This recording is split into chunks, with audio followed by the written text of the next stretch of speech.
Yo, this is Bobi Wine, straight from Uganda. Ewape, Uganda.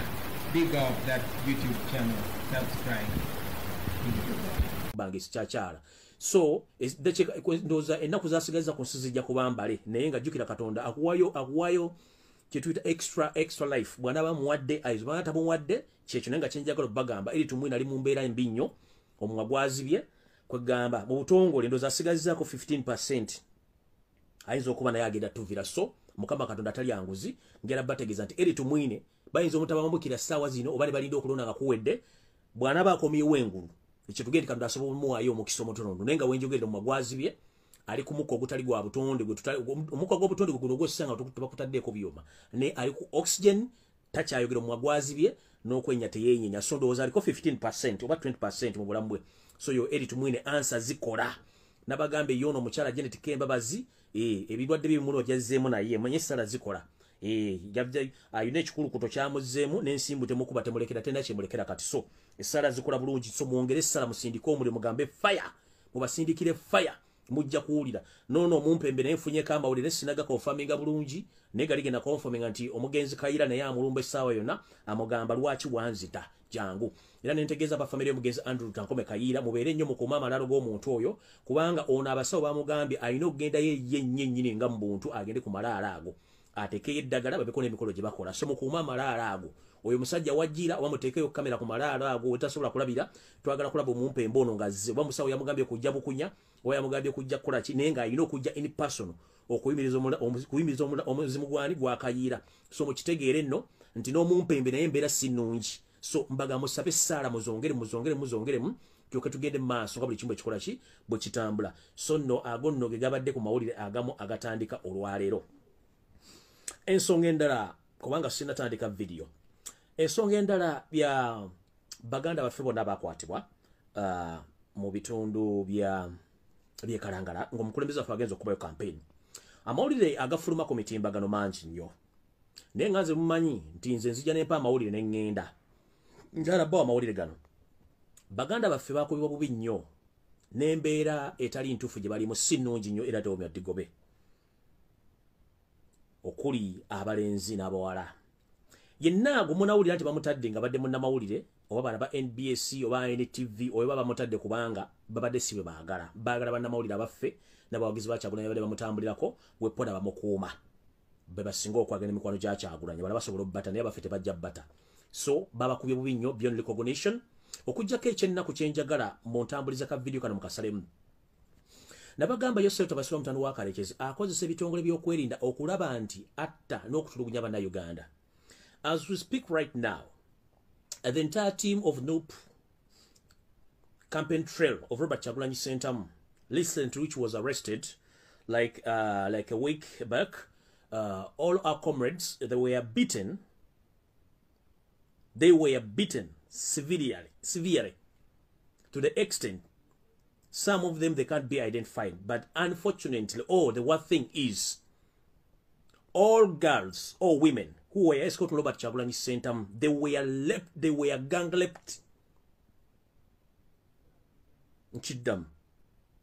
All women, all ladies who escorted Robert Kyagulanyi Ssentamu to Kalangala 1 week back, they were severely raped. And some are in critical conditions. And this system or behavior has been taking place all along since Museveni created ISO, SEMWA and ESO in those safe houses. They do rape women, and those rapists, they're HIV positive. So in this case, they rape you and they infect you with AIDS. So let us pray for our sisters, let us pray for our brothers and sisters who are right now in custody. Some of them, they are being taken to Kasijagora barracks. Some are still in Kalangala safe houses. But all girls, all ladies, they were badly raped by ISO and SEMWA agents. And those guys are infected with AIDS. So please, let us pray for our sisters and brothers. Njala kabadira mu Luganda. Banja bali basebo njala bategeeza nti baganda baffe bona bakwatibwa ku kizinga Esese abali batambulira Robert Kyagulanyi Ssentamu ogenda omukulungiriza agenda okunoonya akalumbi bitundu by'Esese abakwatibwa bakwatibwa ne batwalibwa mu safe houses ez'enjawulo. Robert Kyagulanyi Ssentamu bamujjayo ne bo abasigalayo bakuba obubi nnyo to the extent amu temukyasobola balaba abalenzi n'abawala. Naye ekikolwa eky'obuswavu kiri nti abaana bonna abawala oba abakyala abali ku campaign trail ya president Robert Kyagulanyi Ssentamu, abaana bano bakanyabanyisibwa mu bikolwa eby'obukaba nga tebakkiriziganyizza n'abasajja abo ne babarepinga, nga n'abaana abamu bali mu nsonga za kikyala mu luzungu kye tuyita periods. Baba forcing ne babakaka baba babakako kirindi, ate nga abasajja tukimanyiddwa nti mu basajja ba iso ne bakozesa mulimba kagwe ensonyi abalina obulwadde bwa siriimu. Kitegeeza nti abaana bafe basinga obungi babalepinze era abalepinze balina obulwadde bwa siriimu. Guno nno omusango naggomora, ate era kino ekikola kibadde kigenda mu maaso okuva ebikolwa bino byateekebwawo nti bano abasajja balepinga abakazi buli bakwata namusiga ekirwadde, oba safe house eri Kampala oba eri ludda babadde balepinga ng'abakazi mu safe house ezizo kimanyiddwa.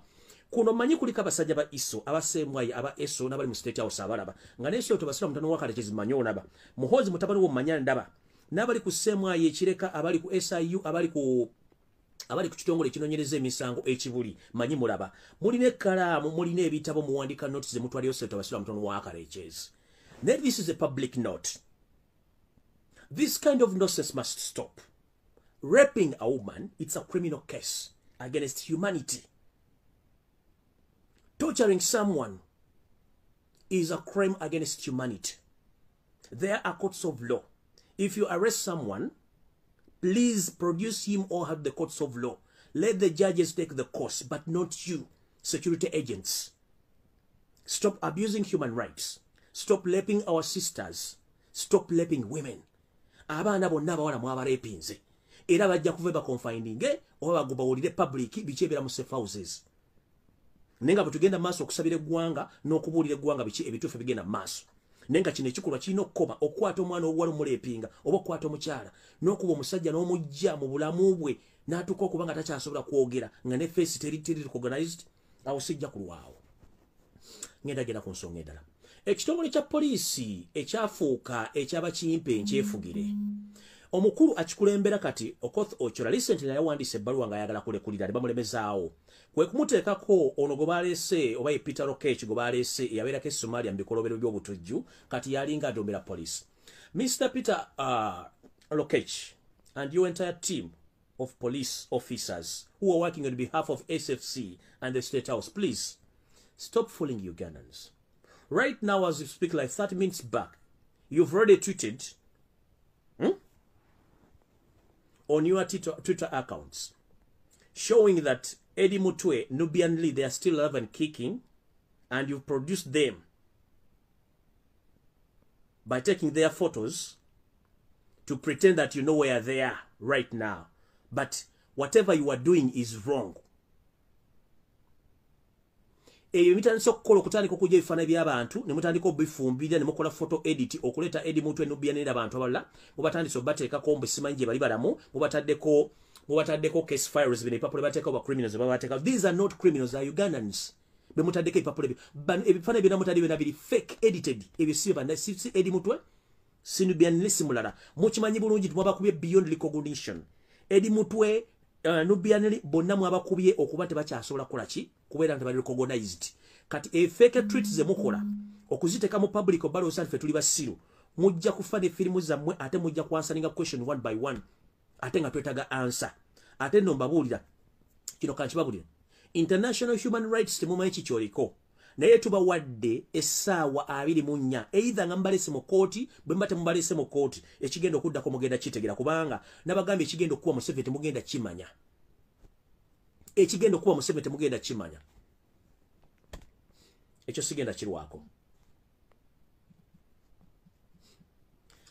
Kati okulaga nti Peter Okech naye bakuleesa osirwalire mu police njagala kulaga olwaliro ku ssaawa 4 mpaka ku ssaawa 6 ono cousin brother wa Musiala Janet Kembabazi first lady omwami gwe bayitaddewo Sunday akulembera Balexi Masaka olwaleero asinkanye mwannyina Janet Museveni mu State House Nakasero ku ssaawa 4 mpaka ku ssaawa 6 meeting eno ekikuleese nga pressure ekumountinzeeko mwakubya abaana ba NUP okubula obbattamu omuntu kyokka public ebasaba ne kooti zaagala ziba producing muli mu kwebuzabuza nga afukaana aba meeting yobaddemu ozze okusinkana mwannyo kuba okuwengeri gyogenda okwasaganyamu ensonga meeting ere baddemu gwe kenyini Deus Kasande yazze mwaddemu Abel Kandiho Salimu Sale n'abalabe bitongole byokwerinda nga muzzo okukola ki okusala entoto mu kino mukkiriziganyizza nti musobola kubata ralero oba ensonga zino temusobola bata olw'ensonga mwabakubye beyond recognition tebasobola kunojja mu public mugezako bakuba empiso ezikakkanya obulumi n'okusiba emisa naye tekikyasoboka kubanga bakuba beyond recognition kati mukulu Deus Kasande mukyala Janet Museveni ennaku zammwe mbale Deus Kasande ye mwami gwe mwalaba oli eyali yeesize obulungi ekizigo kya Samona ekifaananyi bakibatereddeyo dda ku social media mwakire bulungi nnyo simanyi bwano nkyakinamu oyo nno cousin brother wa mukyala Janet Kambabazi mukyala w'embuga yeyo mu sister brother we oba cousin brother era abeera mwanyo kuba bakera DNA ebeera 99% oba 8% okuba nti muli ba Luganda ekifaananyi sikina muno mu archive omwami oyo abadde mu State House olwa nembeera ne meeting nga muli mu pressure eya waggulu eyo producing abantu balwe mwakubye beyond recognition naye kikolwa ky'okulepinga abakazi kibi nnyo kati ngenze maaso video etandise kavudde kwanjula recently nabagamba ekikolwa Museveni kyakola ekyokutta omugenzi Zebra ajja kyejjusa era neŋŋamba omuntu eyali mu kikolwa kino gubayita omuvubuka gwe baakozesa nga takimanyi ne mbagamba nti NRM si yammwe n'ekiddamu buli munnayuganda amanyi nti oli munnayuganda conksure ng'oli munnayuganda 100% NRM tebanko kibiina kyammwe NRM kibiina ky'Abanyarwanda bajja mu mwaka gwa 1994 mu mwaka gwa 1998 abajja okuwamba eggwanga NRM bagikozesanga kikookooma bamala ogendo mukaamuganya okwesanguza ekikookooma nga bakisuula bakijjukira balumu bagenda kuddayo ki mukaamugwanya kati gwali eyo ng'osagambiza nyambala yerusimaindi wa NRM gwoli kikookooma bakukozesa kweyambisa kwesanguza olumala nga bakusuulamu mu kikaamugwanya nga beeyongerayo mwenna abadde balowooza nti muwagira Museveni nga muli wa NRM kino nkibabuulira talina kyabaagaza mwenna kati njagala bategeeza buli abadde mu kikolwa nga Museveni yakozesaako ng'oli wa NRM mu kikolwa ekyokulumba n'okulumya bannayuganda nkimanyi kagenda kujjuutuka era kino nkyogera si kirumamu sooner or later bwe mutandika okulaba ng'abadde abawagizi ba NRM batandise obbasuubu n'empafu temwewuunya lwaki babajjawo kubanga Museveni taleka bujulizi akimanyi nti agenda era jagala bagaba omanyi nti Museveni yakozesaako akakodyo konna ak'okulumya omuntu yenna ng'obadde okikola mu linnya lya NRM n'ebyokwerinda oba oli member parliament oba oli kansala oba oli buloga oba oli ani tera obinnyike mu nsuwa nga nenda bugisi mufungize nkiddamu okwerinda sibuti bw'oba omanyi nti oli buloga wa NRM oli kansala oli wa security details oli security agent oli wani wenna ng'obadde okolera Museveni on behalf of NRM before it's too late I warn you tero binyiike mu nsuwa nga n'obudde bukyali bagenda tandika basu n'omu ku omu nga bwe baasunye Zebra Ssenyange ate njagala babikira nti n'omuvubuka abadde nga 5 wa Zebra Ssenyange omulala gwe basiba bamusanze ku bombo barracks nga muggyemu amannyo gonna bamusse please mukitegeere nti babokisa mwenna njagala bategeeza omulundi ogusembayo bw'omanyi nti oli bokisa ng'owangalira mu Kampala Ntebe wa Kiso please terobinyiike mu nsuwa nawe etolole ng'obudde bukyali kubanga Museveni namwe abanoonya ekitongole kya iso kibanoonya baagala batta omu ku omu kuba bamanyi nti mwategedde ku mission eno eyabadde verededire okuba nti yagenze mu maaso so buli mu terobinyiike mu nsuwa ogende njagala kulabula baganda baffe bonna ababadde bawagira NRM nga temukimiitira ekibiina si kyammwe kibiina kyabayeekera kye baakozesa okamafraginga okwefuna nti balina political party but it's not a political party. It's just a toilet paper which is used after they throw it in the what? In the toilet. So whoever knows that I've been working on behalf of Adam and the son of courageous, at the moment, please just vanish before it's too late. Otherwise, bagenda tandika basu no mukuomu nga mufuse chi bagala kujja obujulize kibabulide ngenze maaso.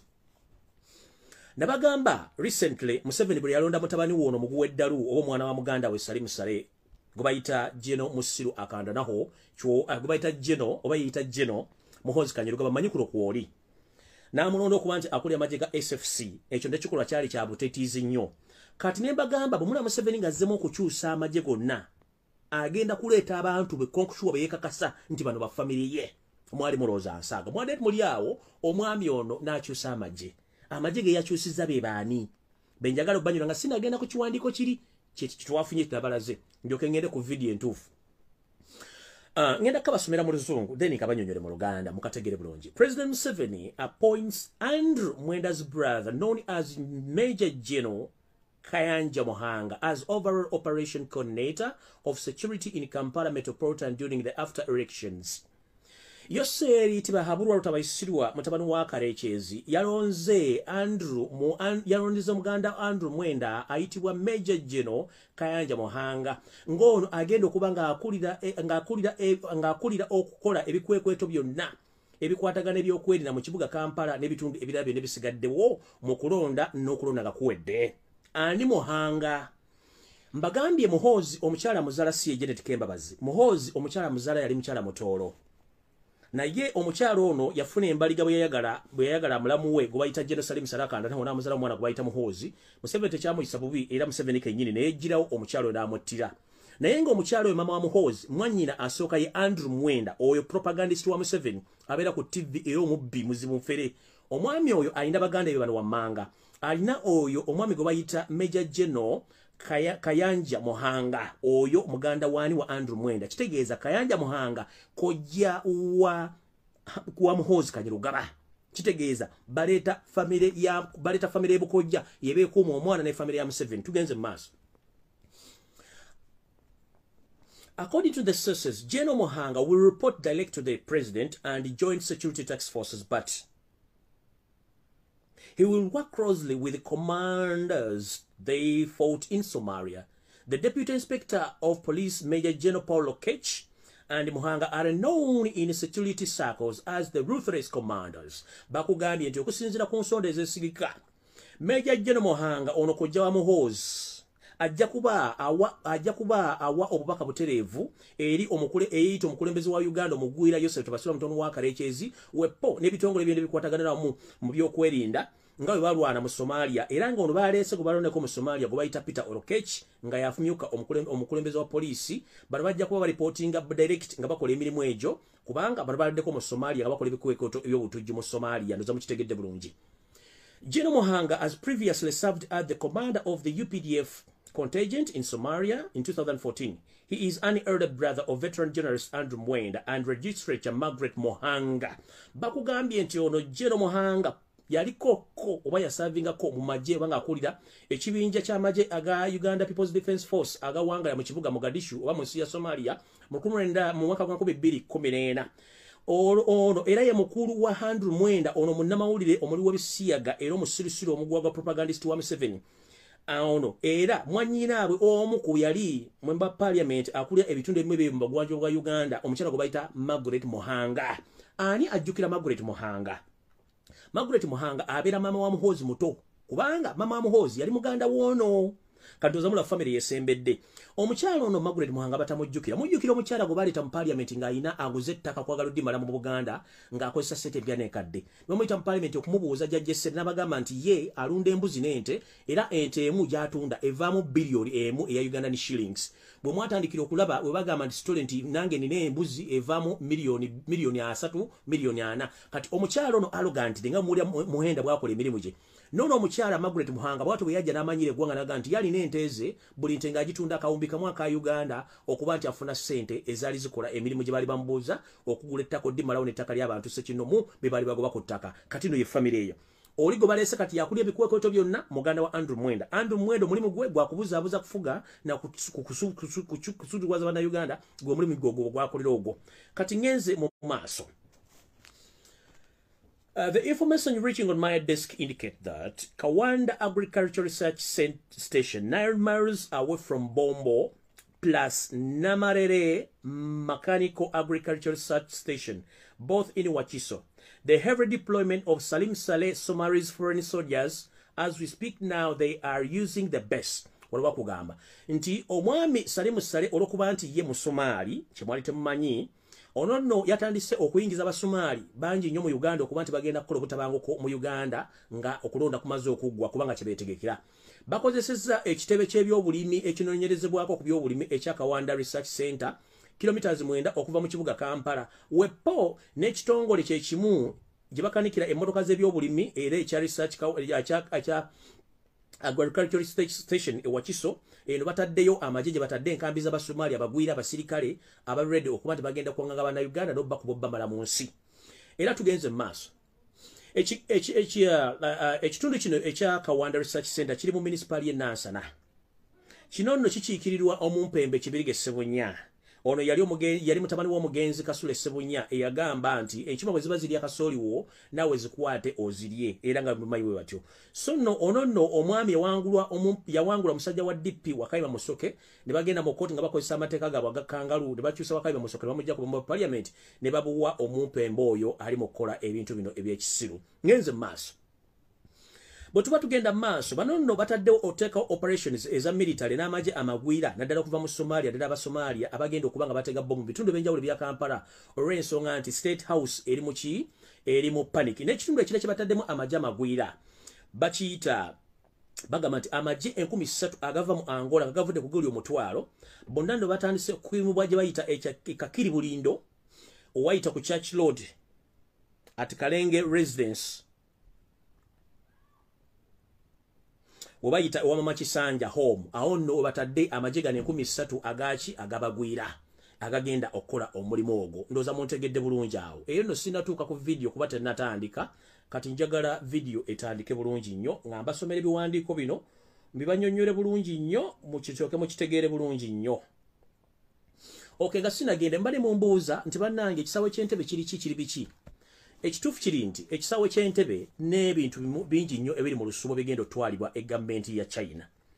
Nawe twogerera Museveni nga mumanyi nti musajja mugezi nnyo bw'oyogera ekintu kino ng'akikyusa.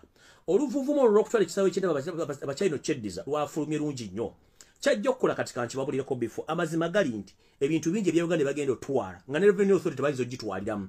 Naye ekisawe ky'Entebbe bagenda kukola kiti kigenda kubeera under the management of Chinese government naye nga aba servicemen ne ba servicewomen bagenda kubeera bana Uganda nga balipotinga direct kuba China nga ne sente zonna zijibwa ku saawe zigenda direct kuki ku government ku account ya government ya China ko zigenda okugenda. So muyinza obutalaba nnyo ba China ku kisaawe awo nenga system egenda sigalo nga bana Uganda be balimu nenga ekisawe kiri headed by the Chinese government oba investors nga buli sente yona enyonyegwako omugugu n'ogujiwa ku nnyonyi biki byonna service zone zigenda ku kisawe kalibe parking sente zigenda kuba zigenda direct mu government yani mu government ya China ne muyinza obutalaba mu China n'omu ne basigaza ku cabinet ebaddewo nenga bali under Chinese control oba Chinese government obutasasamaza nnyo bana Uganda kuba bano bakuma amawulire naye in case ato mu China yinza okwagala okulaga presidency mu public nti yali under control still muyinza okubalaba nga bali mu sections ezimu oba sectors mu ku kisawe Entebbe nga batekinze over ndoza mu kitegedde bulungi. Ekyo saagala nnyo mulowooze nti kya busiru oba kya bugwagwa kibajja kikola. Ensimbi ezitubanjibwa mu Exim Bank ziri bwe ziti. China Exim Bank now owns full executive management of Entebbe Airport. Only weeks later, Chinese bank announced on Twitter that it has loaned Ugandan government $325 million to Uganda in kind of trade. So now the Chinese, they need their money, but the money is not where to be seen because this money was used by Museveni and his family, not on behalf of Ugandans. And I've been telling Ugandans all along that, please, we know that foreign banks and foreign countries, they are demanding their money, which was eaten or taken by Yosef Tabasura, the son of Karekes, and his entire mafias.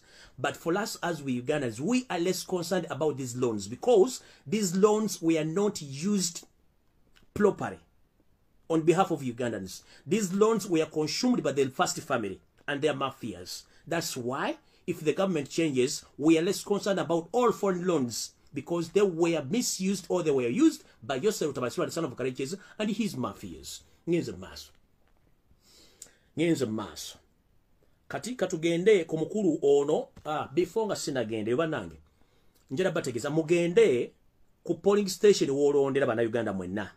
Electoral Commission ekola ensobi njala mutangingira omumpembe Simon Byabakama chairman of Electoral Commission nga sinagenda wala Simon Byabakama njagalo berenga omuntu omukulu aina ku myaka egisuka mu 5 ng'omanya amateeka ekisooka mwasala campaign time nomufule myezi 2 ntugigumeekeriza Electoral Commission bawajjiwa ssente mu parliament ezokola emirimu gyonna era tukimanyi bulungi nnyo nti emirimu gya Electoral Commission kwe kuli okulanga n'okubula bana Uganda bagenda okulondera n'okugenda okimo bukonge bwabwe.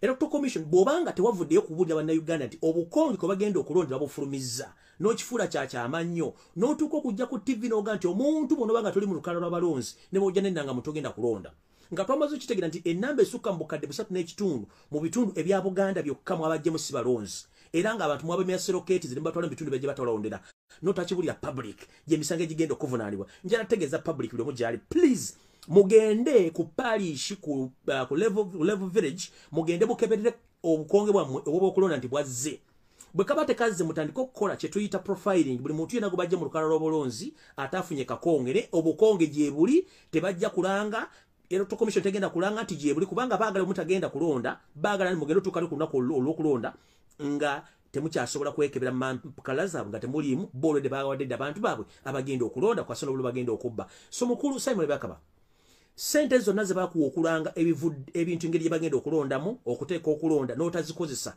n'osigala nga n'abantu babuulidde nti obukonge bwatuuse ku byalo bagenda okulondera kino kimenya mateeka ekyokubiri tosobola kuddira okulonda okwa milioni 17 ez'abalozi bannayuganda ng'okimanyi tolangiridde nti wasindisa obukonge buno kino walina okukikola emyezi 3 emabega nkiddamu Electoral Commission walina okulangirira emyezi 3 emabega okubulya bannayuganda nti enkera zimaze okutuuka omulina okuzijja buli omu agende ku kyalo walondera oba ku parish agende afune akakonge akalondebwako tewakikola kyokka okikoze ebula ennaku 13 zokka ate nga nakyo kiranze anti tufe tukiranze njala kubiriza bannayuganda bonna gye muli buli omu agende walondera ajjeyo akakonge ke akalondera ani nekira kikino kyamani Electoral Commission kansoka okubulira Munnayuganda yenna yeewandiisa nga mu register mwali tekimwetaagisa kufuna kakonge kakulonderako. Don't fool Ugandans.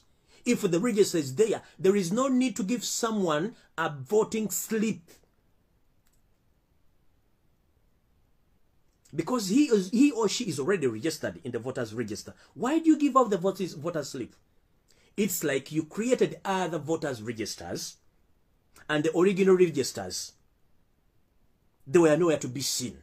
So that means tricks temukozesa okubobo twazitegedde era Robert Kyagulanyi Ssentamu bagambye don't dare byabakama, and this message must go to the public. When you get the sawa zino omupembesa bino byabakama bamuwadde the results ez'okusoma azirina officially.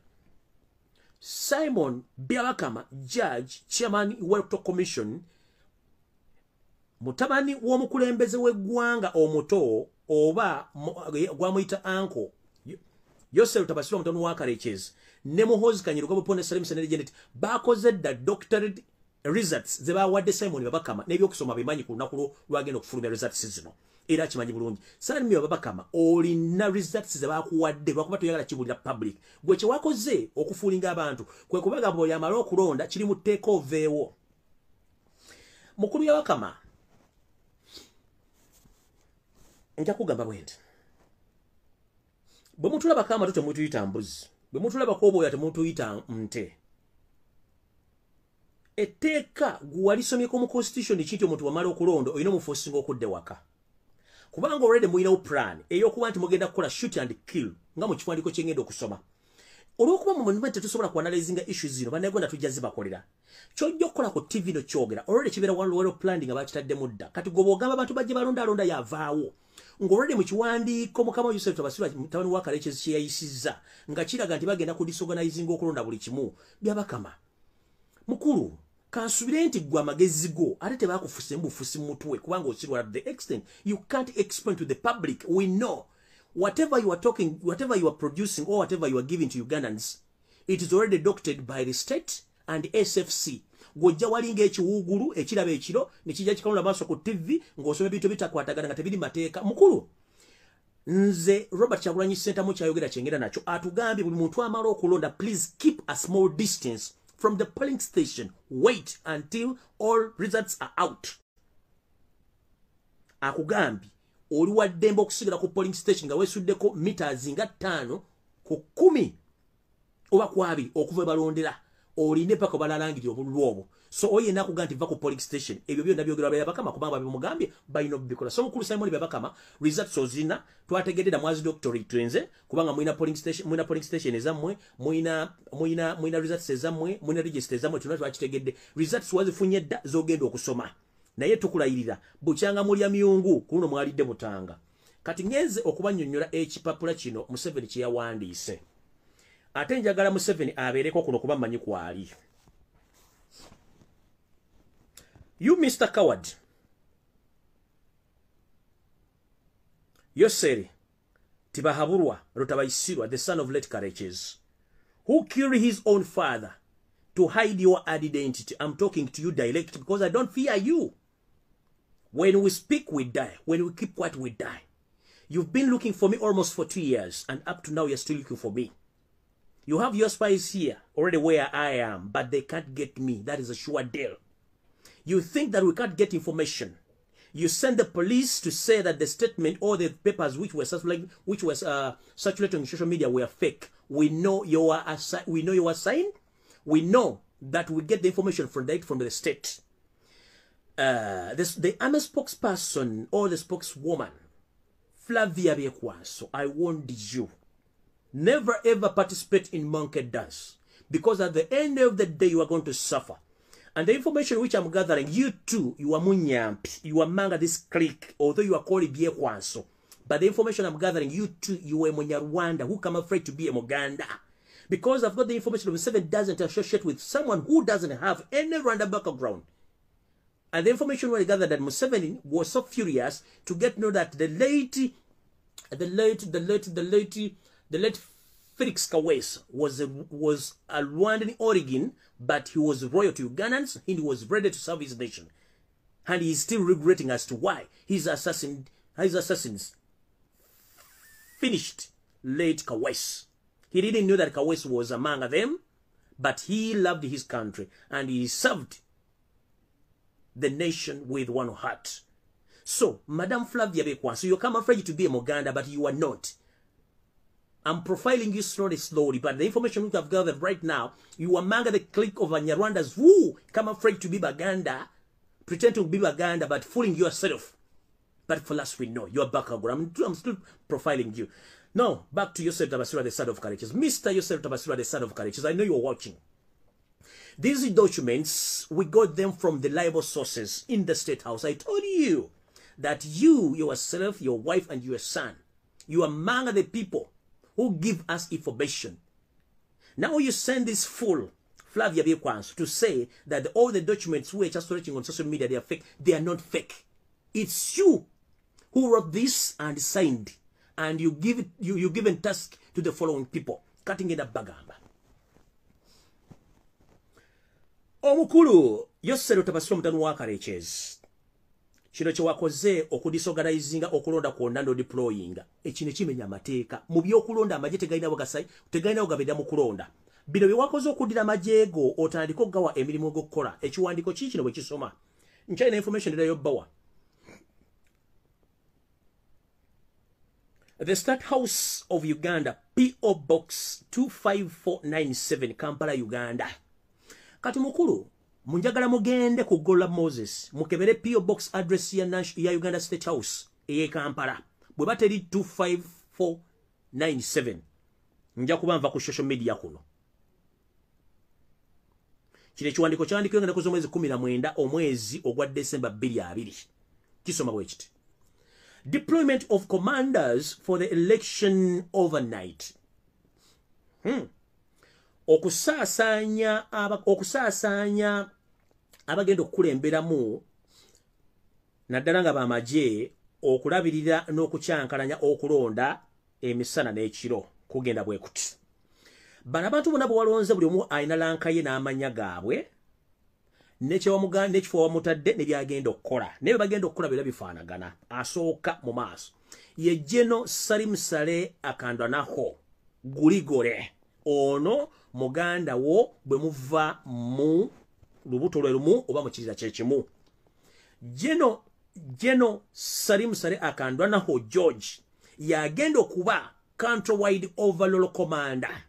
Omuntu wakuga nti yagenda okuba overall countrywide commander mu region agenda kubeera countrywide. Task ye overall commander yagenda okudumira amagye gonna amagwira n'age batadde aga SFC okulaba nti bakyankalanya okulonda kuno. Oyo General Salim Saleh Akandwanaho kubanga abadde abikola. Omulala gwowadde ye General Muhoozi Kanyebusiru Kanyerugaba Kiwowongole naye agenda kubeera countrywide nga yambiwako kitawe yamuzaala omuntu mbweze General Salim Saleh Akandwanaho Guligore. Ono nno omulimu gwe armed operations at all polling stations, authorizing use of excessive forces. Number 2 ye Muhoozi Kanyerugaba Kanyebusiri Chwongole ono ya agenda kukola omulimu gwe gumu ne kitaawe ng'omulimu gwe ko kulemberamu ebikwekweto byonna ku polling station oba mu bifo walondebwa bonna oggwanga lyonna okuba nti awa ebiragiro ebikakali okweyambisa amanya gasusse ku polling station zonna gwego omulimu gwe. Omuntu wokusatu ye General David Muhoozi countrywide naye agenda kubeera nga akomanyiga eggwanga lyonna. Abatamanyi General Muhoozi oba General David Muhoozi ono nno naye wa family ye yaduumira amagye ga Uganda gonna. Ono omulimu gwe bamuwadde he is going to coordinate UPDF, SFC, ISO, SEMWI and UPDF operation during the elections. General David Muhoozi agulumira amagye ga Uganda naye agenda kubanga akola ebikwekoto mu ggwanga lyonna. Agenda kuba nga yaduumira amagye ga Uganda People's Defence Force ye tuyita UPDF, amagye ga Special Forces Command ye tuyita SFC, amagye ga Internal Security Organization ye ISO ne SMY be bagenda okubanga adumira operation zino zonna nga bali mu kulonda yagenda obituumira. Tugenze maaso omulala ye General Sam Kavuma countrywide.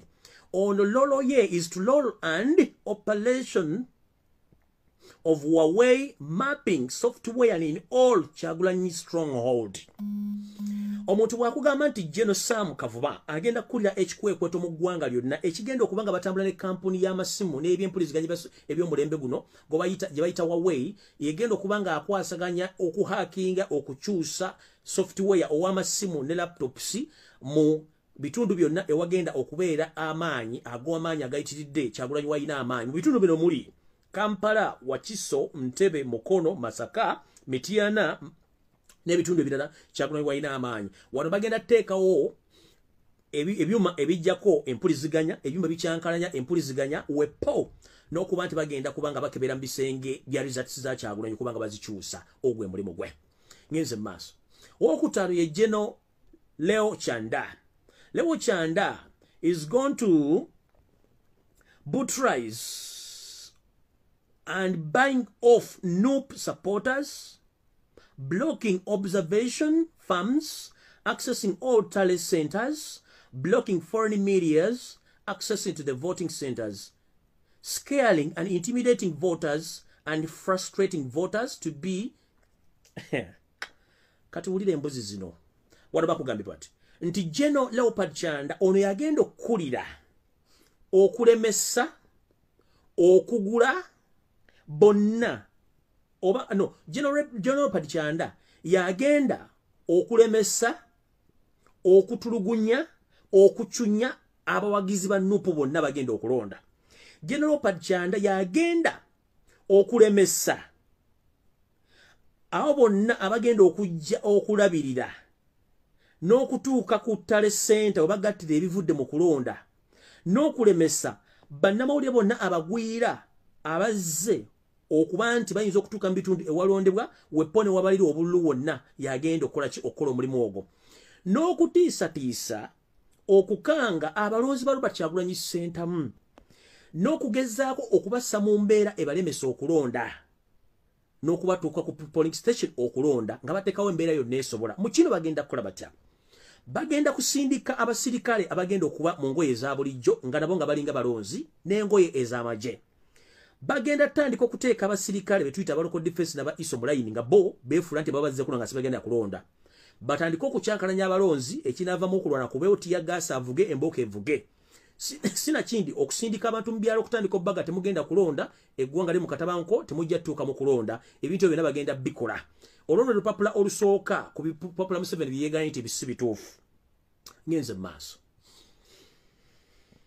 Kati nno ne bagamba nti IGP the Inspector General oba Assistant Inspector General of Police omyuka waaduumira polisi y'eggwanga gwe bayita Joseph Mugisha ASP Assistant Inspector of Police Joseph Mugisha ono bamutadde Kampala. Joseph Mugisha omulimu ogumuweereddwa gwegulwa era tegwawukanako na guli ogwoli kubanga gwonna gwegomo. Kati bali batadde mu bitundu byene ebyenjawulo. Ono Joseph Mugisha bamuwadde Kampala General Goloba bamuwadde Acholi, then CP Kafero ne bamuwadde mu Acholi, then ne bawa General Awanyi Otema bamuwadde Lango era omulimu gwe gumu nga bwe nagubasomedde, ne bateekawo Kano Engola ono w'Ekkalamojja era emirimu gyabwe gyonna tegyawukanako ja barring and bullying off NUP supporters, blocking observation from accessing the tally centers, blocking for foreign aid media's access the voting centers, scaring and intimidating voters, frustrating voters to be dismissed. Chena bagambe chiri bwe baletawo ka case kalinga bagoba kuba bagenda kuba tiyagas bagenda nakuba n'embooko kati bonna emirimu gyabwe tegyawukanako. Kati tugenze kubalala omulala gwe batadde mu Jeno Iguma olwa mutadde mu Ankole wepo ne Lindako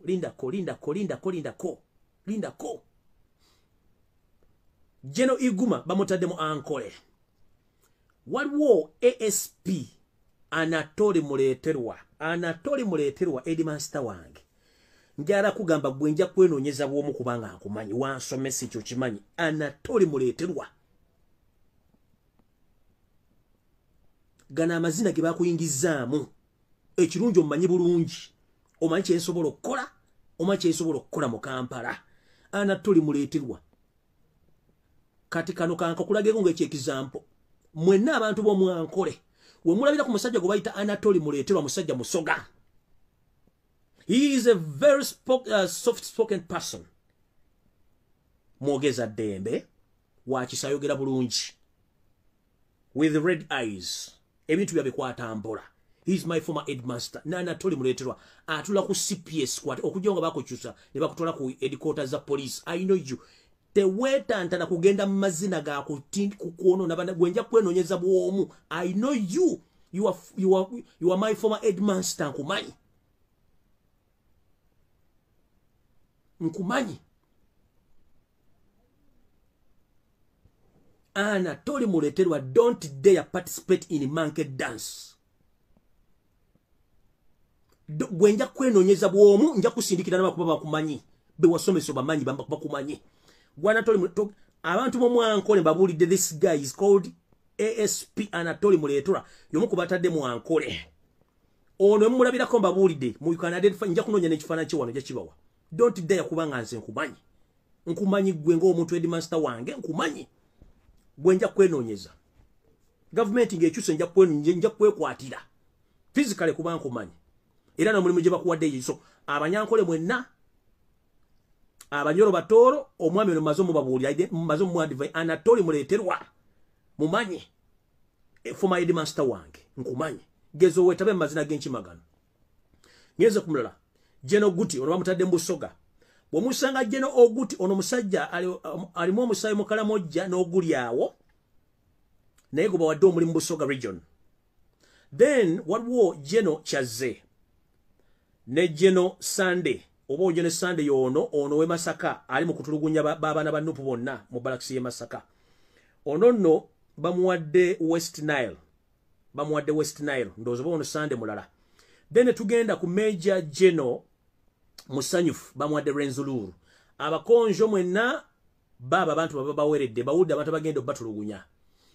Then ne tugenda kwani Linda Kowan.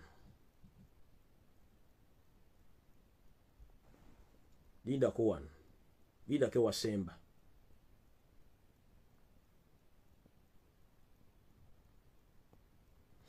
Ewasembera weewondoza namwala ebbaluwa Museveni yaddaagi sayininze. Kati abo bennyiri bengambe kati njala genda kuweno bbaluwa yennyini omukulu gye yawandiise ate najja publishing ku TV za Uganda. Esoma bweti. Eva mu the Electoral Commission.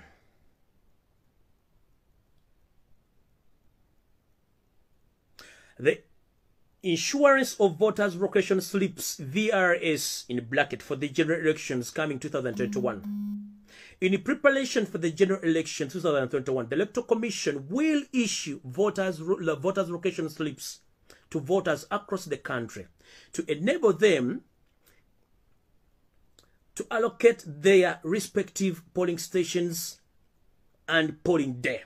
But Mr. Simon Webakama, the EC boss, You issue this letter to the social media, but without announcing to the radio stations and TV stations in Uganda. Why? Against the mass. The voter location slips, VRS in bracket, will be issued for a period of 10 days from Sunday 30 to Tuesday 12th January 2021 at each parish ward across the country. Nagenda mass. Inti opapula buno obokulonderako obugenda okulaga ogenda okulondera ekifo ogenda okulondera bugenda kuba nti bugabibwa mu nnaku 10. Zino ennaku 10 kwe kuva olunaku olwaliro olw'Essande mpaka ng'ennaku z'omwezi 12 olunaku lujja kuba lwakubiri omwezi ogw'olubereberye omwaka 2021. Bino bigenda kubeerawo nga biri ku parish ward across the country oba ku LC2 offices wonna mu ggwanga. Simon Babakama, how full are you? Nchiddamu Simon Babakama, how full are you? Within 10 working days, can you give these voting location slips to 17 million voters? Really? Judge Simon Babakama, I'm asking you just a simple question. Within 10 working days, can you serve the entire population of 17 million voters within 10 working days?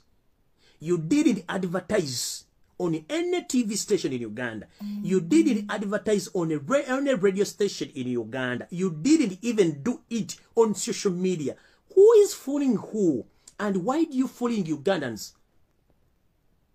And if you are forced to do so, please, it is better as an informed person to resign with immediate effect, because whatever you are doing right now might cause chaos and it may lead to the loss of lives of Ugandans, the innocent Ugandans who need the peaceful transition of power.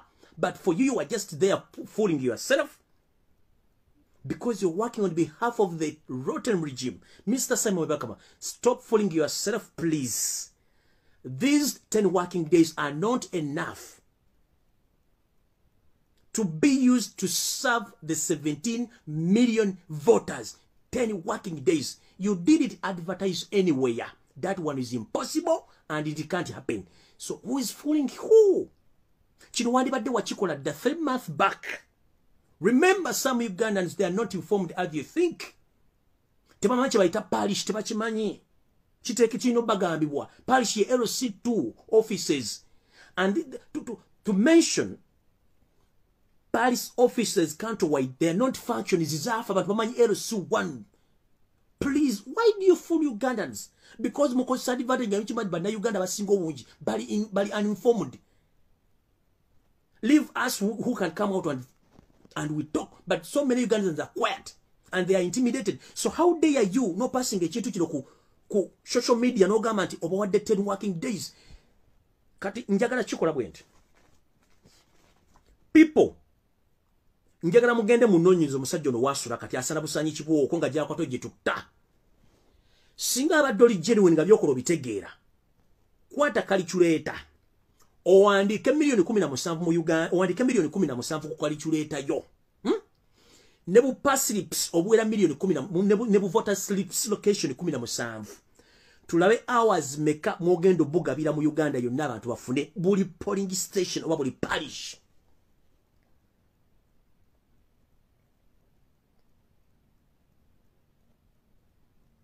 If just a mere day eyokuwandikirako abagenda okwesimba okuwa president yakutuusa n'okunywesa ecupa z'amazzi ssuko mukaaga, what about the 17 millions?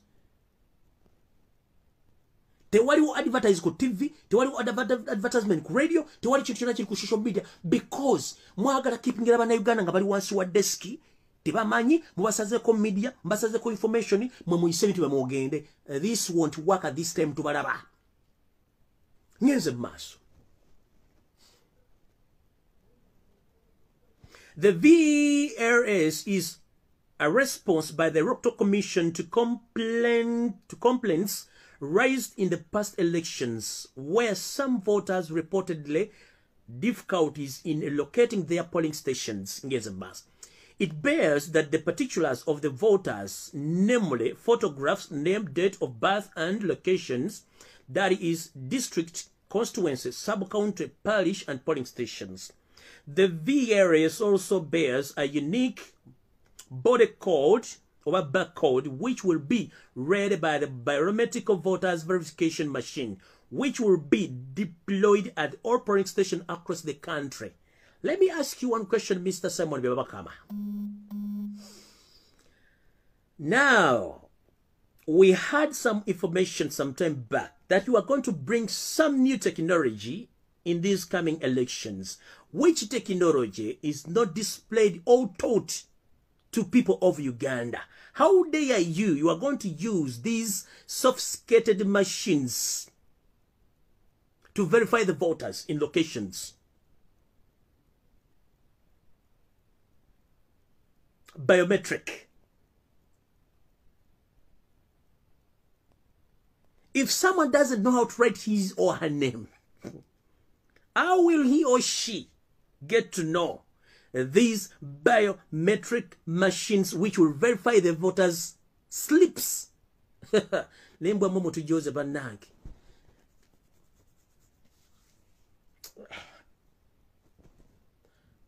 Mutula mu office ne mugeje embuto zibalinga sekalinda wennyonyi tumuzibalinga embuto zibalinga entumu za kasasiro soko otule ku mutwe onyige ku mutwe nga tonda bulamuza muto gwa nnyama ku mutwe gwa ante ku meza nti gwo mutwe guli kenyama. Simon Bakama, on average in the entire population of Uganda we are 45 millions, but those who are informed, I don't think that they are equal like 20 millions. No, tebawala a million abiri.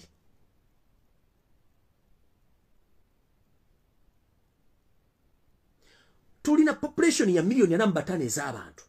Naye abantu abali informed oba abasoma tebawera million abiri. Ate abasoma abali wakati wa million 15 ku abiri. Abantu abo tebattanira kulonda ebyokulonda si balimu ba elite tebabeeramu.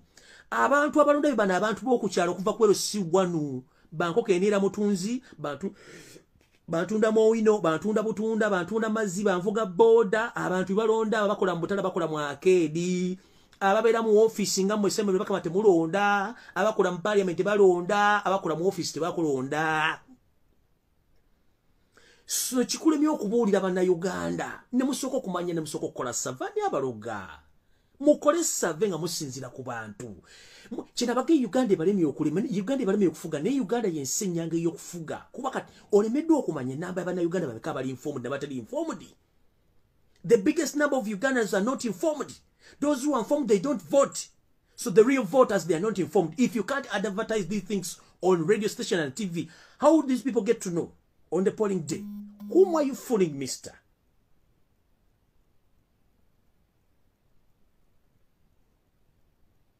Here's a mass.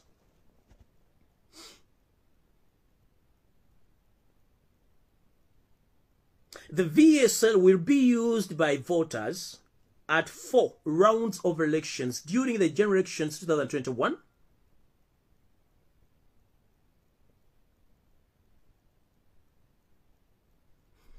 namely at the presidential stroke parliamentary, district stroke cities, chairpersons and councillors, division chairpersons and councillor elections.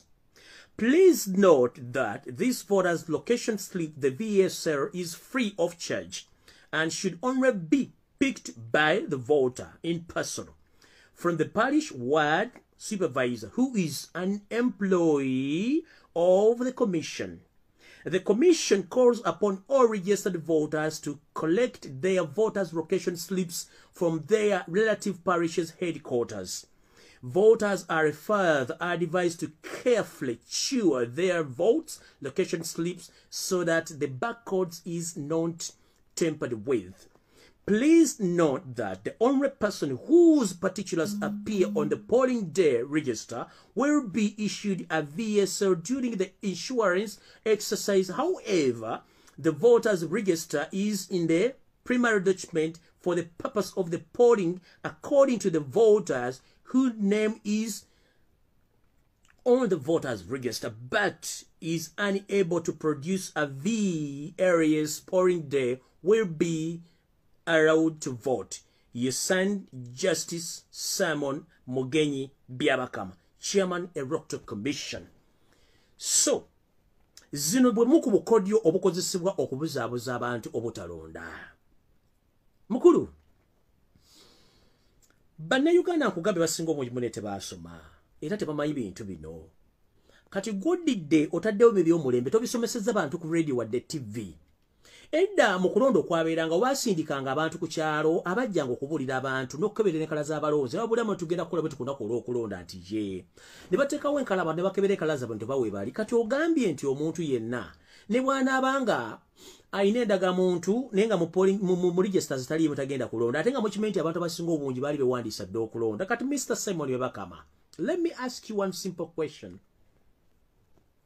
We have two official documents which can identify you as a Ugandan. That is the passport of Uganda and the national identification card. That is in Dagamontu. Mister, there is no way how you can say that whoever doesn't have a voter slip can't vote. What is the use of the national identification card? If I may ask, other countries, whoever holds a national identification card, he is or she is eligible to vote. Buli muntu yenna alina endagamuntu y'ensi eyo nga munnansi ateekeddwa okulonda kubanga aba munnansi kimukakatako. Kati mwe musiruwaza bannayuganda ne muteekawo obuntu bwamwe w'ekibbi ne mugamba nti you must register as voters. What if I don't register as voters? What are the other voters? While I have the responsibility of participate in the coming elections as a Ugandan. So how do you create a cocoon of people that they must be registered to vote? You mean vote those who vote or who register to vote, they are very special from others? You mean we have a special group of Ugandans who are informed to come and register, then they vote? What about the others? Stop fooling Ugandans. Whoever have a national ID is supposed to vote. Remember your boss. One time when all NRM primaries was taking place, he told the public that whoever who is not in the what? In the NRM voters register, if he is a Ugandan, he supports NRM and he's having a national identification card, he's supposed to vote to participate in the NRM primaries, which he did and which people participated in NRM primaries. Whom do you fool in, mister? Whoever has a national identification card of Uganda is eligible to vote.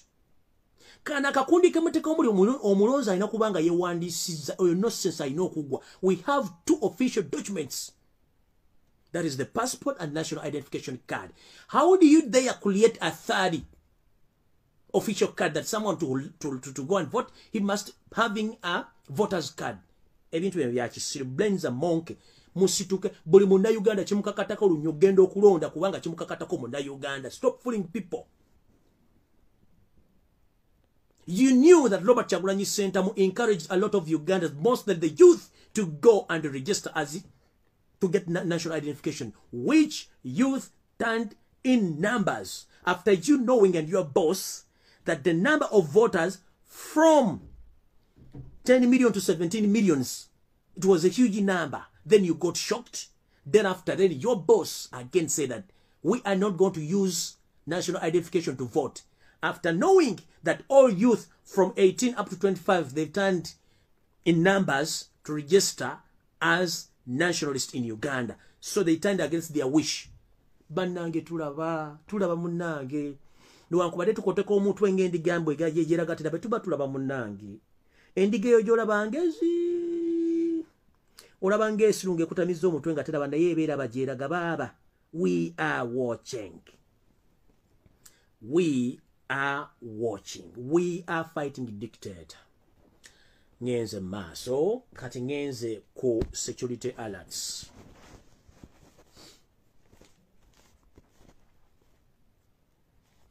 Security alert esoka. Bannayuganda mwenna buli omu agenda okulonda kunaku lw'okulonda. Keera ku ssaawa ez'okumakya emu ey'okumakya ekusange nga wooli ku police station w'olondera. Tambula n'endagamuntu yo obeere nayo.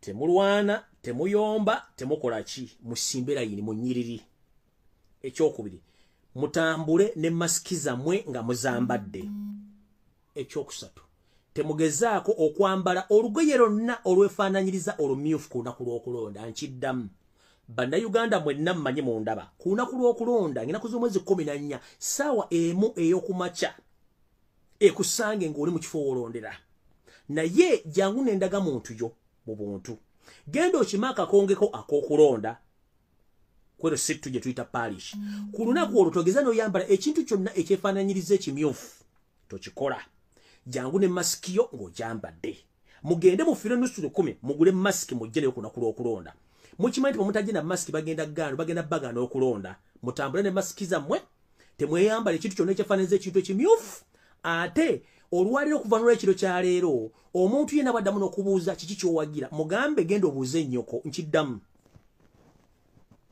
omuntu yenna akusanga n'akubuuza nti owagira kimugambe buuza nnyoko simple answer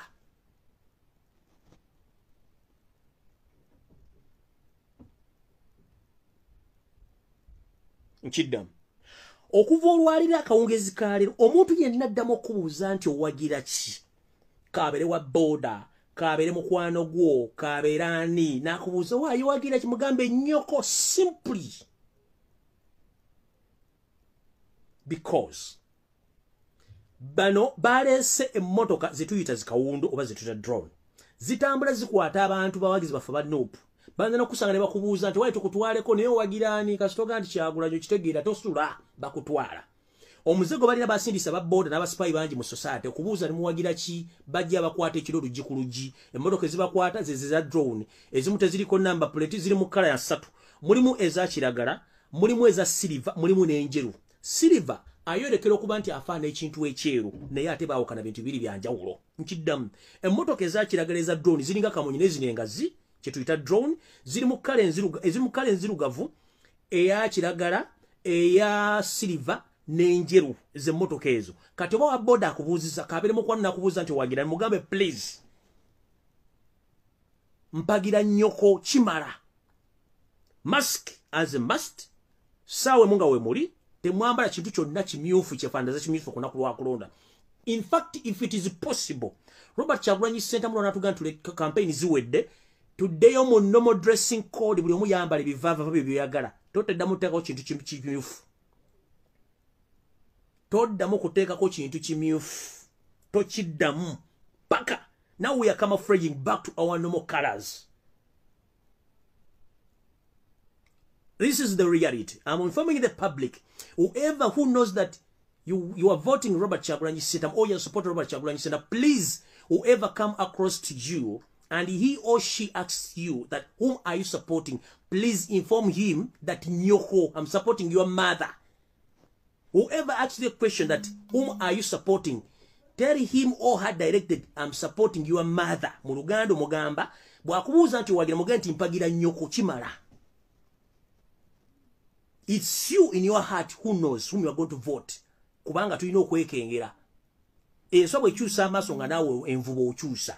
Abakwasi b'enswa muzimanyi nti bw'okyusa amaaso enswa bw'ekyusa amaaso amanya abatamanyi kukwata nswa ebiswa bino bibirako obutuli obwo nkuyege zibiramu nga ziringiza nga zizimba kati awo bayita amaaso zimanyi okugaggula ne gabeera nga galikkirya nkuyege ziri muli zeekyanga zasira kuba kwita okwasira zibanga zokuba kwasira nga ziyimba muli ziba zisanyuka anti tugenda baletera abagenyi bagenda fuluma kati amaaso ago oyinza okukeera ku makya ssaawa nga nnyango kasana kaakiride n'osanga enkuyege zikola kiziggulawo naye oyinza okudde ku 12 ez'akawungeezi okuddamu okuziga nga zikyusizza nga gye zadde zitunduluza amaaso zaavuddeyo kati amaaso gali sayidi endala kati bw'obanga wazze ku ssaawa nnya n'olanga amaaso gatunudde eno n'osima envubo bw'osanga ku 12 nga amaaso gali gazibye naye nga gaggulidde ku sayidi eri gy'oba osima envubo kye tuyita enswa bw'ekyusa amaaso nga nawe envubo okyusa kati mask is a must. Second, temuddamu kwambala kigoye kyonna kimyufu mpaka Kyagulanyi nga tugenda lale ziwedde. Ekyokubiri, akubuuza yenna ani gwe bunga nti mpagira Nyoko simply. Don't entertain fools. Don't entertain fools. Whoever asks you whom do you support, please directly inform him I support your mother. If not so, tell him go and eat your mother something.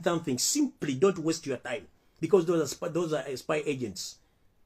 If anyone comes across you, he or she, he asks that, whom are you supporting? Please go and eat your mother something. Oba magamba I'm supporting your mother. Mulugaraga mpangira nyoko. Gatugenda maso. Awo sigenda balu isawo. Esawo ezokera ziriemu. Mask is as a must. Ndaga muntu as a must. Please don't take a kolugero nara nope. Oba chintu chona cha nope. Please kala muzera bile. For the good sake of your life, kala muzera bile musoke muzijewo. So, from today now onwards, nyoko is the answer. Whoever asked you the wagirachi, nyoko is the answer, chimara. Bwabanga kulemede mga go and eat your mother something, ga wetambulira ngo genda tomala biseera. Tembamala ko biseera nabo nabalalu. Ngenze mass. SFC, ekitongole 7 yenyi kiyeteera. Njala kubuuza ya mutabani wa Yosef tabasira mutabani wa Kalekezi gwe tuyita muhozi kanyesitali kanyirugaba. Musajja mukulu. Bwenga mutidde nnyo to the extent ne SFC njibade mwesiga abantu abo abamumuze tebakyabakuma bamo bagobidwaki. Information yefunye nti abakumbi ba SFC amba babayibiriza mukuba mu mateeka tebangole babakuma mwatidde nnyo. So as we speak right now, I can inform to the public that SFC, SMY, ISO, JAT, Flying Squad, now they are abducting and kidnapping Ugandans, mostly those who supporting NUP or People Power, most especially the supporters of Chagulanyi Center. They do kidnap them during night, as some are being picked from their houses at night and taken to unknown destinations, but some are killed. And some safe houses in Kampala, Wakiso, Mukono, Mwende, and Luwero, they are there just to brutalize and kill Ugandans. But mostly now, there is an hidden and unknown safe house within Kayunga district. This safe house is managed by the so-called Kalangwa. Kalangwa is having acres and acres of land in Kayunga, which those acres are seated on burner plantations. In the middle of the burner plantations, there are huge military houses which are controlled by Kalangwa himself, and the supervisor of this safe house is called Kano Musinguzi. Omumpembe Kalangwa ng'akolagana ebitongole by'okwerinda omuli SFC military JT Flying Squad ku ttaka lya Wamba ekayunga nasimbako ensuku oba ensuku okutudde oba acres zituddeko ensuku z'amatooke mu makkati eyo mu nsuku ze bazimbayo ennyumba z'ekika ky'amagye empitirivu oba ennene bwe bakwata bannayuganda okuva mu bitundu by'e Mukono, Kayunga ne mu Kampala ne babatwala batta. Enyumba zino zakazaza omwami oyo Kalangwa munono batiramu abato basinga obungi bona wagira Kyagulanyi. Safe house eno eri wakati mu nsuku ezo eza Kalangwa zalinako ettaka naye nga supervisor oba akulira safe house zino ezitta abantu bamuyita Kano Musinguzi. Bakwata abaana b'abandi ne babatta ne babatwala ne babasuula mu mugga Kiyira ogutambula okuva mu Uganda okutuuka mu ggwanga lya Ethiopia nga gutambula. So baganda baffe bonna bamutakyaddamu kulaba bandi banga babasuula mu Gogo. Kino no bakikola nga bakolagana Mumpembe Kibuule, ono Kibuule alina safe house mu njuye, wepone safe house gye babuli alina mawojjolo gy'alina wakati w'eggombolola ya Buganda, wakati mu kibira wansawo alina sekiyumba we wali n'ekidiba kye batekamu amazzi naye kati bakifula kya acid okuba nti wemba Uganda babatiramu. So ono mwami Kalangwa ng'akolagana ebitongole by'okwerinda wepone ne Kibuule ono be balina omulimu gw'okubuza bannayuganda nga basuula mu nnyanja gye tuyita basuula mu mugago bayita Nairo nga basuula amazzi ne gabatwala babasuula nga basibye obundooya era bwe bakasulibwamu omuwendo tegumanyiddwa bulungi. Wano wenja okusabira ebitundu ezituliraanye n'abantu abavubira ku Lake Victoria, please bomusanga emirambo egimu egy'abantu abatayaya oba emirambo egitayaya ku mazzi mumanye nti emirambo gy'abantu egisulibwa okuva mu safe house za Kalanga bakozesa emmotoka eza drone okuwamba abantu. Kale Kalanga munnango nodda ludda wasigwa mumpi alinganga ekisumuluzo tunaakulaba gy'onoddanga omaze okuwanvu ate ebintu ebyo tubimanyi era tumanyi n'emirimu gy'okola n'abanyalonda boyingiza mu ggwanga okutulimbula bannayuganda ngenze mu maaso. Meeting eyabadde mu State House njibabuulidde eyatudde ku ssaawa 4 ez'okumakya olunaku lwa leero ng'etuliddwamu Janet Kataha Museveni yatudde ku ssaawa 4 mpaka ku ssaawa 6 ez'emisana ng'erimu omukyala Janet Kembabazi the godmother ne Kasando no cousin brother we Eli Kandiho Salim Sare n'abalaba bitongole by'okwerinda batudde nga bali mu panic olw'okuba nti abantu bawamba babalemerede naye ng'ate babakubye mu bizibu nnyo n'okutuuka okuba nti abamu babiseeko naye ng'ate tujja kufuna ekituufu ng'omukulembeze waffe atubuulidde ebintu ebigenda mu maaso. Ndowooza mubiwulidde bulungi nnyo ebigenda mu maaso. Omuze gw'okuleepinga bannaffe bonna bawala bakwatiddwa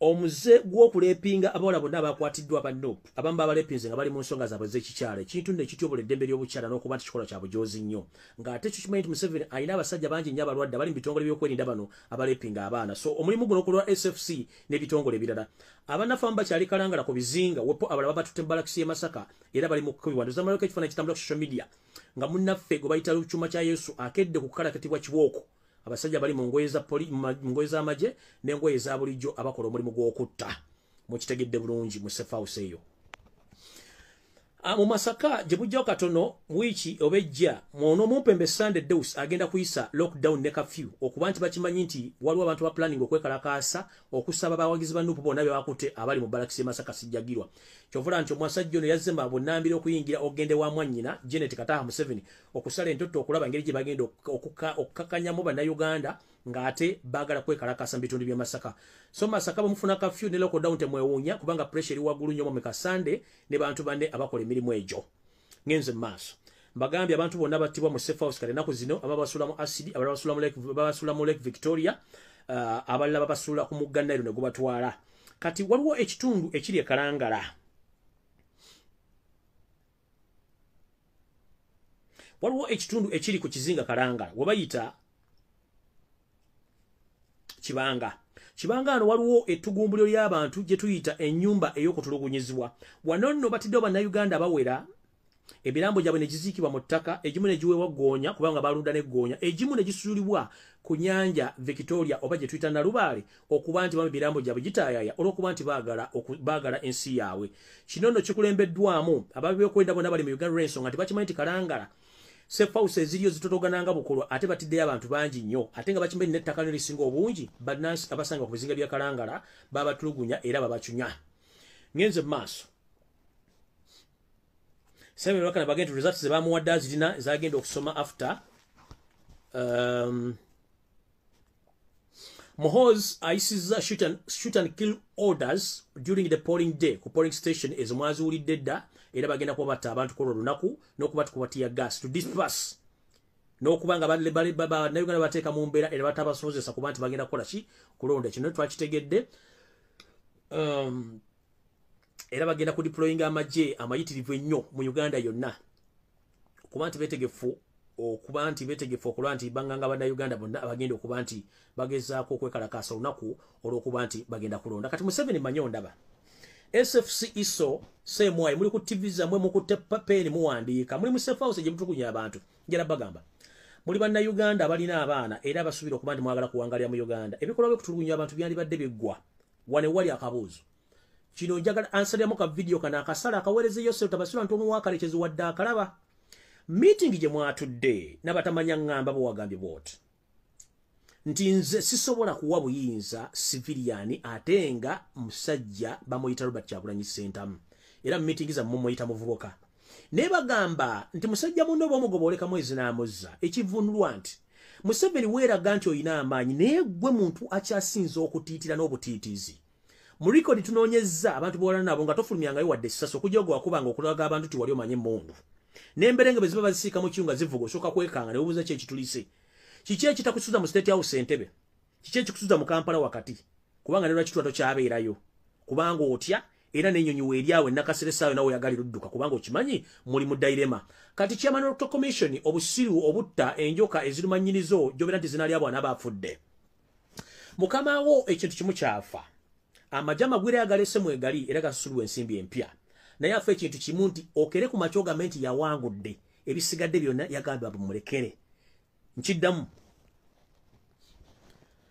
Museveni kyayagala mu bulamu bwe essaawa zonna akimanyi nti ensi yamukoowa kyekyamugisa amagye ga UPDF ne polisi n'agijja kubanga akimanyi bajja kudisidinga ne bannayuganda n'aleeta amagye amagwire ogateeka mu Uganda okuba nti gali ku contract yakusasulibwa ssente wagambye bwoti watuuzizza ekitongole kyo ekyabatujju ekya Special Forces Command n'abasajja bwe wajje Angola Somalia n'abadinka no bagamba bwoti nti buli muntu yenna agenda okubanga okola effort ey'okunziza mu buyinza ngenda kugulira faamu y'ente n'ekyapa nkikuwe ngenda kuzimbira ennyumba njikuwe ngenda kuweerera abaana babiri okuva ku primary mpaka ku university mpaka lwe banaamala kubanga mission yo mpanvu Museveni bwobanga okimanyi nti abantu bakwagala nga n'amagye gakwagala ate SFC yennyini gye weepangira gye weeterawo lwaki ate ogipromisinga ebintu ebirala?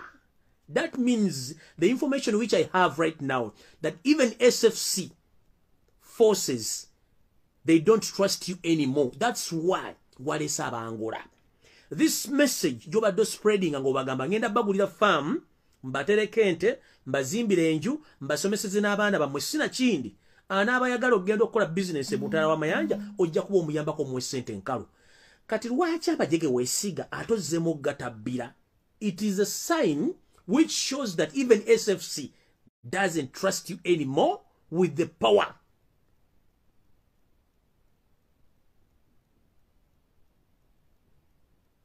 After informing all SFC military soldiers, you went on and you told Simon Bebakama that the only thing which I need is you to announce me as a winner. I will control each and everything in my hands because I have forces and I have money. Which means the deployment of military personnel countrywide, it's an indicator that for you just need a mere message, Simon Bebakama, to announce that you have won the elections, the rest you will control. Public, do you copy? This man, the retired, the Chimvimvi, Muzei, Sebuto Bute Mavega, alidde banna Uganda, as we speak right now, Biagamba Munne, Idi Amin Dada, nti kanywa musayi, kanywa bantu, himself ainaka filije we.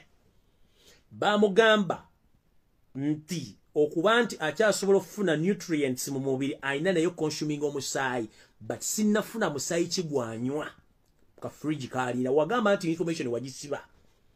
As we speak mu kisenge ekyo oyinayo ka short fridge kolina omberamu fresh blood, but I can't confirm human fresh blood oba animal fresh blood gwonywa. Sinna confirminga. But soon or later, I will come out and confirm this information. So, I'm just broadcasting information, but to confirm, I will confirm later. Through my spy drones. You used to call me Idi Amin Dada Kanywa Musai and the Obote. But this thing has already reflected into you, whereby now you have a small fridge in your sleeping room where you consume fresh blood, but I can't confirm whether it's a human fresh blood or animal fresh blood. Mr. Nebo genda ku Jupiter, Nebo no genda ku Mars, Nebo no genda wa jajjaga kubugumye, jajjaga kubugumye.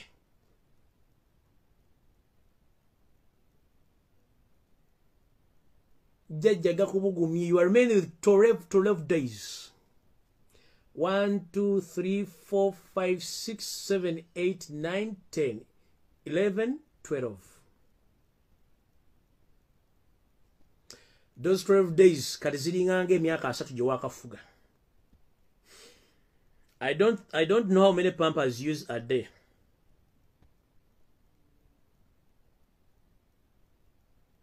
But your days are numbered. 1, 2, 3, 4, 5, 6, 7, 8, 9, 10, 11, 12. Those are the days you have.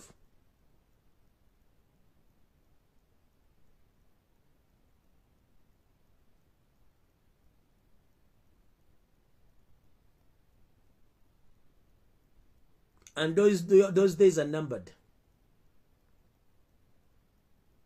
If you used to call your fellow late leaders that they are blood suckers, right now I can confirm to the public that Museveni himself also is a blood sucker, because the information which I've gathered is having just a small fridge in his bedroom full of blood, but I can't confirm to you whether it's fresh blood for human beings or fresh blood for animals. But what I can tell you that Museveni these days is feeding on fresh blood. The fridge is in his bedroom. But whoever told you to consume blood, fresh blood, man, is a damn ass. And you should wake up before it's too late. Simanyi pampa mmekazo yambala these days. I don't know how many pampers you use a day. But each day passes. Each day passes. Olubuto lukuba obugoma. Owulira obuganga, owulira amatu, kwegamba olina ssente empya n'ebintu byonna mu nsi yonna tokyajja mu State House. Mu kitanda weekyusa emirundi ng'ejjanisa kubuuza weekyusa ki? Waga kasajja nga kandi bubi nti wakayita kasajja kavubuka. Gwalowooza bakadde bano bagenda okujja bakubeererewo, bakadde bamu tebajja kubeerawo.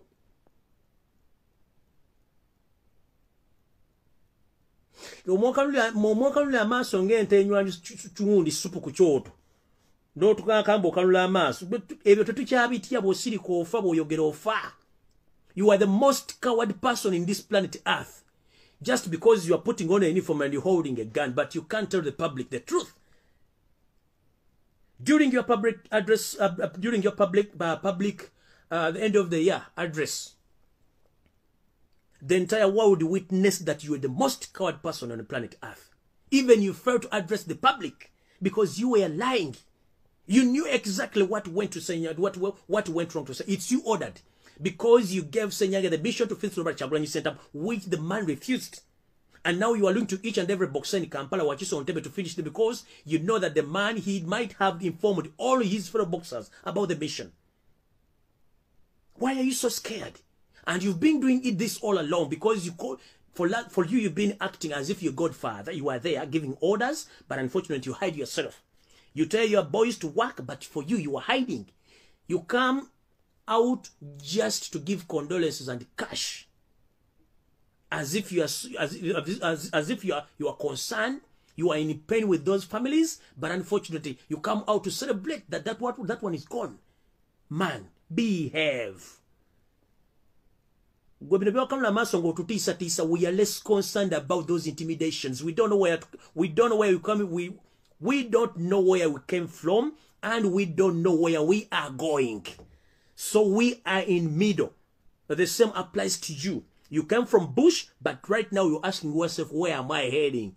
You have the only one option is to live peacefully. If not so, you will end up in coffin, and your son will end up in coffin too before you get me. I told you, if you need me, you yourself come and pick me, and your son plus you are what? You are damn wife. All those people are sitting here, I monitor them and I know. And there are some folk gentlemen who are already here. You booked them for what? On resorts. They are in suits sleeping. They are looking for Rumbi. My friend, I'm telling you. Fetuliba.com era bagala change. We can speak.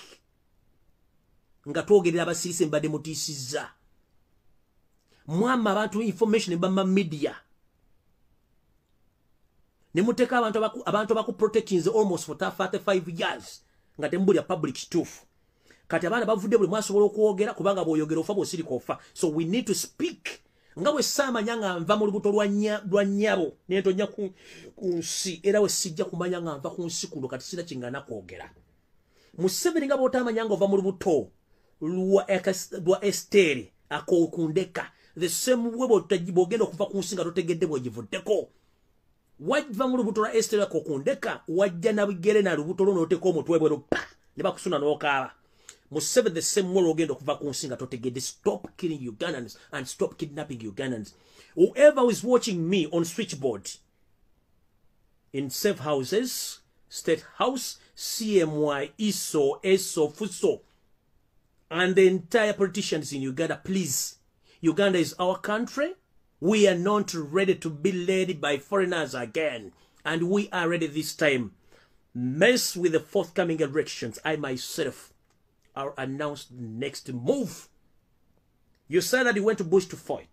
But when you cross all the possible ways of a democracy, the last resort is all Ugandans must work and save their nation from the intruders. And I myself, as I speak now, am ready to die for my nation by all means. Because the all possible ways of democracy have failed because you've blocked each and everything. Now you are using military. Military are not robots. Military are human beings like I who speak right now. So, If military personnel or military officers, they are human beings like me, I too, I will become a military soon or later. The moment you've messed up with the forthcoming elections and you doctor all the results, which already the results you gave them to someone, we are ready. We are not robots. We are human beings. We are ready to save our nation. Our generation was doomed. Our father and mother generations, we are doomed. We can't let our grand and our kids' generation to be doomed. This nonsense must stop. We are all share equal rights in the nation. No superiors in this nation. You were supposed to lead us, but you mislead us. You were supposed to protect us, but you are finishing us. You are supposed to use properly the taxpayers' money, but you are misusing the taxpayer monies.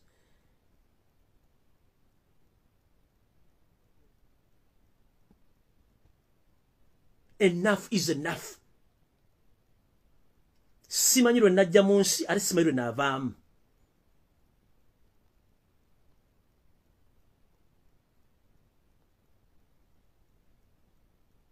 Naawe ali omuvubuka oba omukyala oba omukadde. Ensi Uganda ekwatako kyenkanyi n'omuntu yenna ali ona rights zizimu. Uganda togenda fuuka mu Kenya, togenda fuuka mu Tanzania, togenda fuuka mu Sudan. Uganda yensi muwazalwa mwolina okuziikibwa. Bw'omensinga kuno ntalwanira kaluluko, kimanye nti wogenda okuzimba, wogenda okubaka, bagenda kugobawo. Kimanye nti bw'otalwanira kaluluko, ku luno eyakola eba esiridde. Kimanye nti Uganda egenda kutwalibwa kubanga abantu abayingira bannabbi bateeka mu Uganda bagenda kutwala buli kimu ky'olina. Kimanye nti obadde omanyi nti the situation is worse. Situation egenda mu lulimi oluganda lwe tuyita waswa. Nkiddamu. In English we say that the situation is worse. But when worse turns into Luganda terms waswa, that means eyatwalula esiridde. So before the situation becomes waswa, we must act with immediate effect.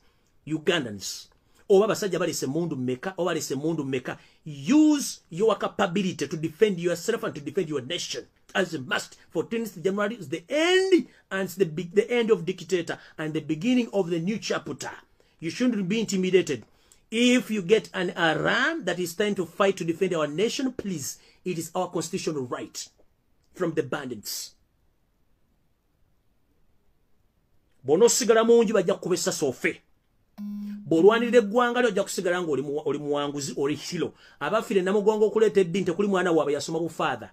Abaleeta eddiini mu Uganda baagifiirira tekuli mwana bwafuna birabo lubaga. Tekuli mwana bwafuna treatment wa na mirembe. Tekuli mwana bwafuna birabo na kusomesebwa. Bonna baafa teri amanyi bazzukulu baabwe gye bali. Ne Uganda bwetyo bajjajjaffe baagirwanirira tekuli mwana bwali mu State House abagirimba gwira. Kati bw'obanga omanyi wazaalibwa mu Uganda nga Uganda yo. Si buli alwanirira eggwanga nti yagenda oddifuna mu baana bo baganda bagenda oddirwanirira oddifuna bagenda oddifuna mu last. So bw'oteeka mu simeze sinazala sigenda genda mu struggle, please still wogigenze batogenze mujja kufa. Kati situka tutambule Alamu bwevuga ngo mukulembeze ge kino kyekiddako, please wake up tulwanire eggwanga lyaffe.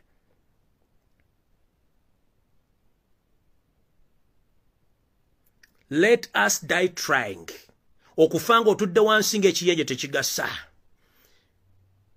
As I've mentioned that if the situation worsens and it turns into a Luganda word known as waswa, kiba kitegeeza ento bw'obanga embeera evudde mu worsen n'egenda mu waswa mu Luganda, kitegeeza tulina okulwanira eggwanga lyaffe. Muwulidde bulungi?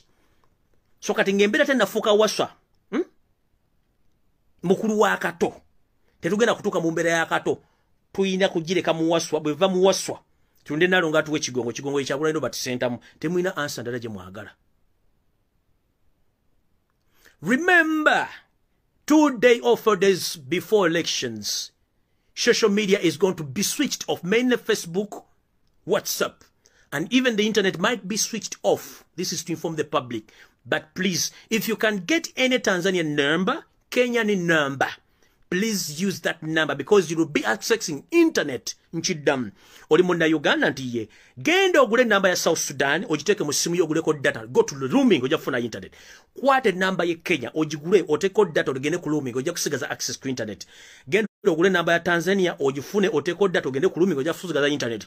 If not so, please use VPN. VPN is app which can switch you from Uganda to all neighboring countries or worldwide destination locations. Nova ku server za Uganda. Mukose VPN nga proske okuba nti musobola okubula ku internet ya Uganda nebanga mufune bigenda maaso mu Uganda. And the other system is, please, if the internet is switched on, use your camera to record. Later on, if the internet is back, you load all the evidence back on internet. I'm informing you. If the internet is switched off, please reuse your camera and record. Use the voice note and record. Store. When the internet is back, you will load each and everything back. Mumpulidde?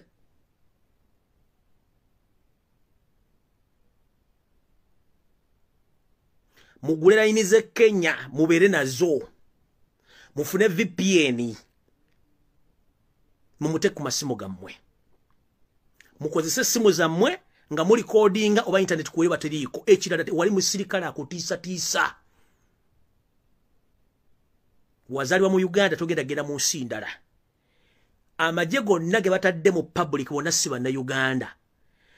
Omuntu bw'ajja okukyalira maka nga tomumanye. Tosobola mwaniriza. Ndaba tetubaaniriza mukole ekisoboka. May God bless Ugandans. May God bless the entire country. May God bless Robert Chagulanyi Sentamu and his entire family as you play for our brother and sister who are still in detention countrywide. Most especially the Noop and People Power supporters, including Eddie Mutwe, Danny Magic, Nubian Lee, and the entire crew of Noop campaign trail, including journalism, bodyguards, supporters, or the media team. You should put them in your players, on your daily basis players. These people, they need our players on daily basis. Please don't forget, we are fighting a dictator, and the new chapter is going to be out soon or later on 14th of January 2021. Maximum respect each and every Ugandan who loves change. Stop being coward. Bwobanga oli musajja mutiitizi ne mukazi mutiitizi, tojja kufuna change. Akatima k'enkima mukajje muteekemu ak'embogo, wakatima k'enkoko mwajjemu muteekemu mitima gy'envubu. Kubanga tulina obwogerero kyenkanyi. Museveni tatumanyiira, oyo Bosco tatumanyiira. The more you grow up, the more you become weaker in thinking. That's why Yoseri Tibahabara, the son of Karechezi, is messing up our nation. UPDF, please do the needful. Uganda Police Forces officers, please do the needful. You are out of service due to the forces or the foreign forces which were brought in Uganda. So please bear with us, we Ugandans, to save our country and to save Ugandans. You understand exactly what I'm saying. Please, UPDF, that is Uganda People Defense Forces, you know all your duties. You are there to serve and to protect Ugandans and protect the borders of Ugandans. Mr. Simon Webakama, please, you are a judge, but I don't think whether you know to read the constitution properly. The UPDF is not supposed to participate in any partisan politics. This is to remind you, whereby UPDF is supposed to patrol, to board, and to safeguard Ugandans. They are not supposed to be in public. They're supposed to protect and serve Ugandans, most especially to guard all the borders of Uganda, to protect the intruders from outside Uganda, to attack Ugandans, not to participate in any partisan politics. There, you are going to be produced in the courts of law as you an individual to explain the viability of UPDF in participation in this forthcoming election. Somebody Babakama, as a chief judge, you have a lot of questions to answer. Don't fool yourself. I know you were given already the results. Please act maturely. Bear with Ugandans. Forget the first family, which even doesn't reach in 100 or 20 or 300 people. They are just in small in numbers, but they are inflicted pain in Ugandans, which is unbearable. Mister, wake up before it's too late. Don't cause pain and don't cause chaos, which might lead to the loss of lives of Ugandans who are ready for change. mukaba bakumira takumira mpeera mweraba.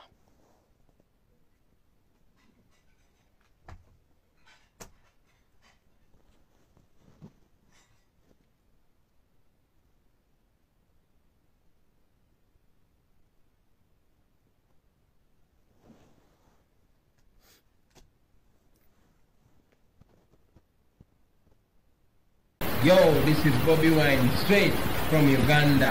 Ewape Uganda. Big up that YouTube channel. Subscribe.